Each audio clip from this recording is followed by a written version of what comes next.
ರಾಜೀನಾಮೆ ಕೊಡಲೇಬೇಕು. ಭ್ರಷ್ಟ ಕಾಂಗ್ರೆಸ್ ಸರ್ಕಾರಕ್ಕೆ ಧಿಕ್ಕಾರ, ಧಿಕ್ಕಾರ.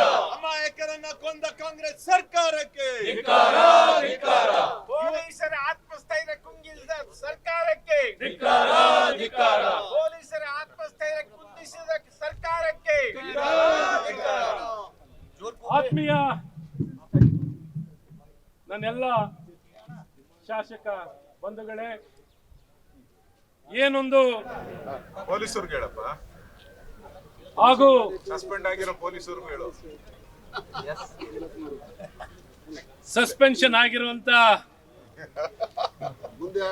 ನಮ್ಮ IPS ಆಗಿರುವಂತವ್ರು, ಮುಂದೆ ಆಗುವಂತವ್ರು,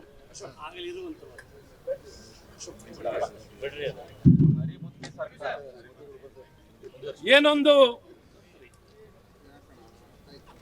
ಕ್ರಿಕೆಟ್ IPL ಲೀಗಲ್ಲಿ ಮ್ಯಾಚ್ ಅನ್ನ ಗೆದ್ದು ಬಹಳ ಹರ್ಷದಿಂದ ಬಂದಂತ RCB ಅವ್ರನ್ನ ಸ್ವಾಗತಿಸಲು, ಅವ್ರಿಗೆ ಅಭಿನಂದಿಸಲು ನಮ್ಮ ನಾಡಿನ ಜನತೆ ಸಂಭ್ರಮದಿಂದ ಎದುರು ನೋಡ್ತಿದ್ರು. ಈ ಒಂದು ಹಿನ್ನೆಲೆಯಲ್ಲಿ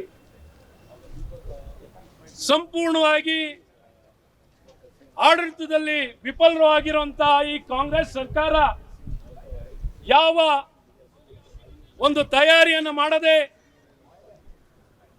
ಒಂದು ಅಧಿಕಾರಿಗಳನ್ನು ವಿಶ್ವಾಸಕ್ಕೆ ತಗೊಳ್ಳದೆ, ಅಧಿಕಾರಿಗಳೆಲ್ಲ ಇದನ್ನ ತಕ್ಷಣ ಆಚರಣೆನ ಮಾಡ್ಲಿಕ್ಕಾಗಲ್ಲ ಅನ್ನುವಂಥದ್ದನ್ನ ನಮ್ಮ ವಿಧಾನಸೌಧದ ಇಲ್ಲಿ DCP ಇಂದ ಹಿಡಿದು ಕಬ್ಬನ್ ಪಾರ್ಕಿನ ಇನ್ಸ್ಪೆಕ್ಟರ್ ಇಂದ ಹಿಡಿದು ಕಮಿಷನರ್, DCP ಎಲ್ಲ ಹಂತದಲ್ಲೂ ಈ ಒಂದು ಸಂಭ್ರಮ ಮಾಡ್ಲಿಕ್ಕಾಗಲ್ಲ, ಸೆಲೆಬ್ರೇಷನ್ ಮಾಡ್ಲಿಕ್ಕಾಗಲ್ಲ ಅಂತ ಬಹಳ ಸ್ಪಷ್ಟವಾಗಿ ತಿಳಿಸಿದ್ರು ಸಹ ಈ ಕಾಂಗ್ರೆಸ್ ಸರ್ಕಾರ, ಸನ್ಮಾನ್ಯ ಮುಖ್ಯಮಂತ್ರಿಗಳು, ಉಪಮುಖ್ಯಮಂತ್ರಿಗಳು, ನಾನ್ ಮುಂದೆನಾ ನೀನ್ ಮುಂದೆನಾ, ಮುಖ್ಯಮಂತ್ರಿಗಳಿಗೆ ಟಕ್ಕರ್ ಕೊಡ್ಲಿಕ್ಕೆ ಉಪಮುಖ್ಯಮಂತ್ರಿಗಳಿಗೆ ಟಕ್ಕರ್ ಕೊಡ್ಲಿಕ್ಕೆ ಇವರಿಬ್ಬರ ಮಧ್ಯದಲ್ಲೂ ಗೃಹ ಸಚಿವರು ಅಪ್ಪಚ್ಚಿ. ಗೃಹ ಸಚಿವರು ಎಲ್ಲಿಂದ ಹುಡುಕ್ಬೇಕು? ಯಾರಪ್ಪ ಗೃಹ ಸಚಿವರು?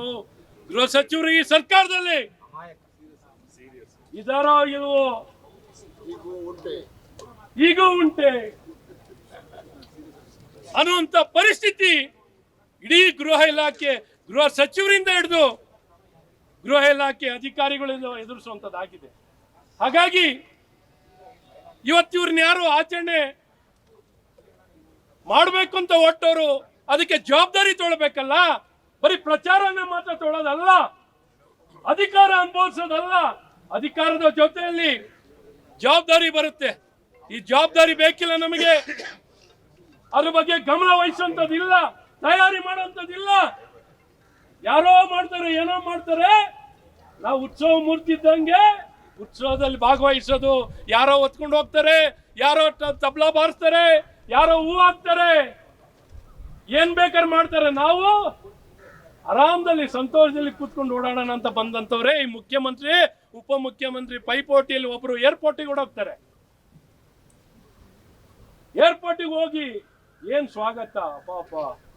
ಇವ್ರಿಗೇನ್ ಕ್ರಿಕೆಟ್ ಗೊತ್ತಿಲ್ಲ. Cricket RCB team captain Ashok ಅಣ್ಣವರೇ, ಉಪಮುಖ್ಯಮಂತ್ರಿಗೆ RCB ಟೀಮ್ ಕ್ಯಾಪ್ಟನೇ ಗೊತ್ತಿಲ್ಲ,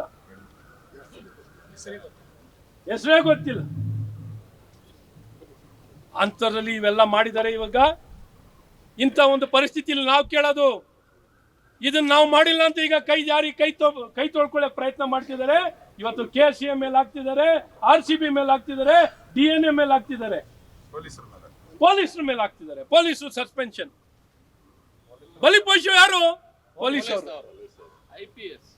ಪೊಲೀಸ್ನವರು. ಇವತ್ತು ಈ ರೀತಿ ಜವಾಬ್ದಾರಿ ತೊಗೊಳ್ಬೇಕಾಗಿದ್ದವ್ರು ಮುಖ್ಯಮಂತ್ರಿ. ಇವತ್ತು ಜವಾಬ್ದಾರಿ ನನ್ನದು, ನನ್ನ ನೈತಿಕತೆ. ನಾನು ಹೇಳಿದೆ, ನಾನು ಕರೆದೆ ಜನನ್ನ.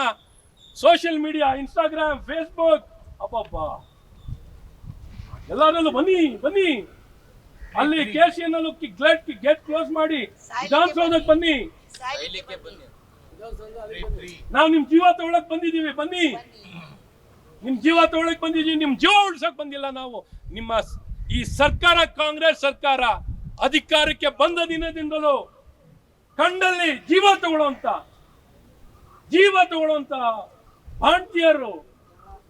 ಭಾಂತಿಯರು ಇನ್ನಿಬ್ರು ಮತ್ತೊಬ್ರು ಏನ್ ಕಂಡಂತ ಅಮಾಯಕ ವ್ಯಕ್ತಿಗಳು, ಹಿಂದೂ ಕಾರ್ಯಕರ್ತರು, ಬಿಜೆಪಿ ಕಾರ್ಯಕರ್ತರು, ಸರ್ಕಾರಿ ನೌಕರರು ನ್ಯಾಯ ಬೇಕು ಅಂದ್ರೆ ಏನ್ ಹೇಳಿದ್ರು ಯಾರು ಕೇಳೋರಿಲ್ಲ. ನಾವು ನೇಣ ಹಾಕೋಬೇಕು.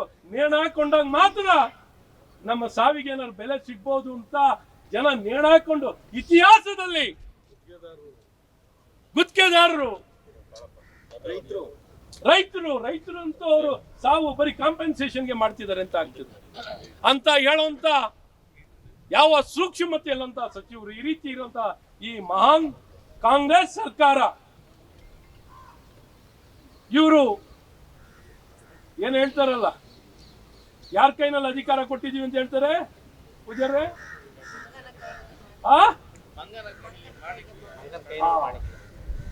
ಬಹಳ ಸಾಫ್ಟ್ ಆಗಿ ಹೇಳ್ತೀವಿ,